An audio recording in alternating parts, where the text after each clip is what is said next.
সমালোচনার মুখে পদত্যাগ করেছেন যুক্তরাজ্যের লেবার পার্টির মন্ত্রী ও বাংলাদেশে ক্ষমতাচ্যুত প্রধানমন্ত্রী শেখ হাসিনার ভাগ্নি টিউলিপ সিদ্দিক।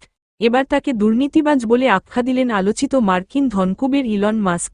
স্থানীয় সময় বুধবার সন্ধ্যায় নিজের এক্স অ্যাকাউন্টে এই প্রতিক্রিয়া দেন ইলন।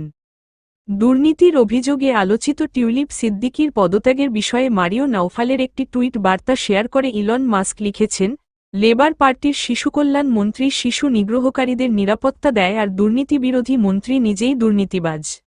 টিউলিপ সিদ্দিক যুক্তরাজ্যের অর্থ মন্ত্রণালয়ের অর্থনীতি বিষয়ক মিনিস্টার, ইকোনমিক সেক্রেটারি ছিলেন।